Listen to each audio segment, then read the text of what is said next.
What's up guys, B3 here, back for another video. In this video, I'm going to discuss Castorice Global Passive.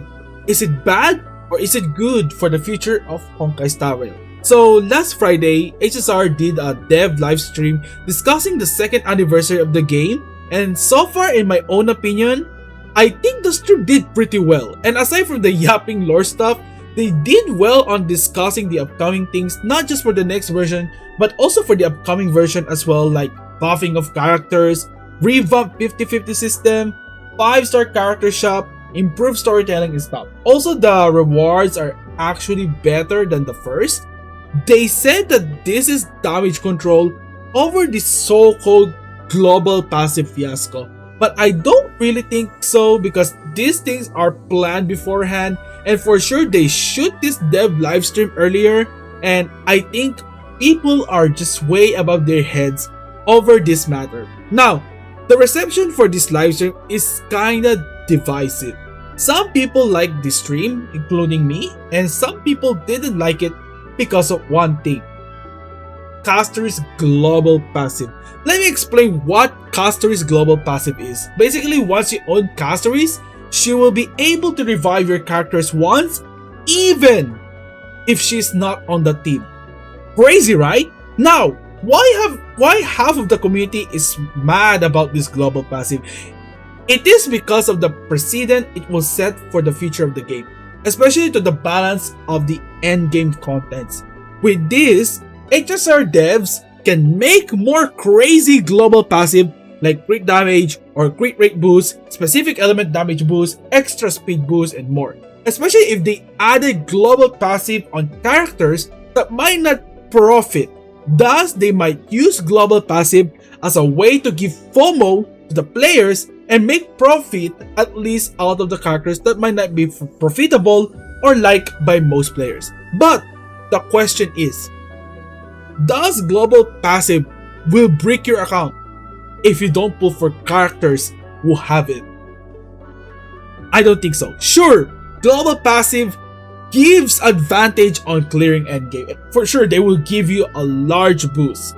It will definitely boost your account, but I don't think if you don't pull for the character with the best global passive, your account is basically brick. I think that's the most obnoxious way to think about the global passive. I don't think that HSR will frequently release characters with global passive, and I don't think they are dumb enough to revolve the endgame content around the global passive. But literally, what if they give the most broken global passive on a character you don't like? I don't care. I won't still pull. I won't get FOMO because at the end of the day, HSR revolves around team building. It is their greatest strength, which I think they should capitalize more. Sure, global passive will give you a nice bonus advantage, but I don't think without them, you get a clear endgame content at all. As long as you have a good synergistic team, as long as you invest on good supports, having global passives or not, you will be able to clear them, because at the end of the day, what matters in this game is how you build your characters and how good your supports are and how much you invest on your characters. I just 5-cycle cleared the True Swarm with E0 S0 Jingliu with a light cone that doesn't benefit her that much, which is the secret bout, and partner her up with RMC and E0 S0 3V. So it just proves that as long as you have a good team, as long as you invest on the right support, because it is why I advocate that you should pull for harmony characters or any support characters, because these characters really saves you a lot, especially for characters, legacy characters.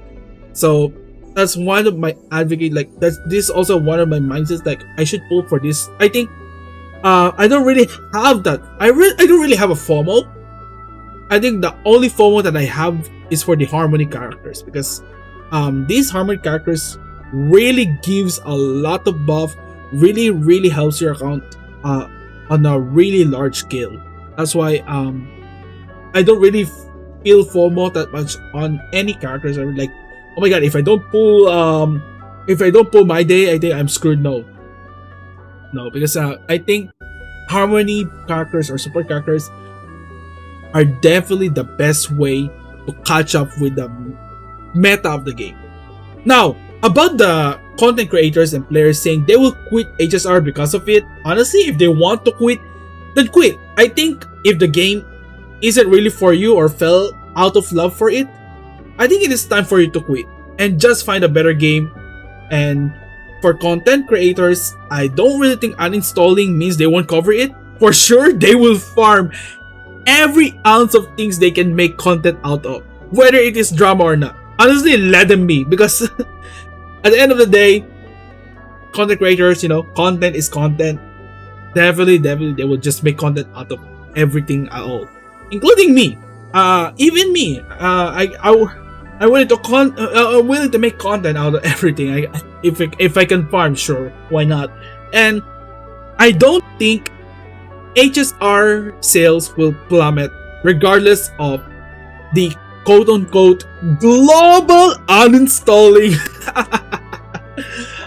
I played these games before and boycott hoivers.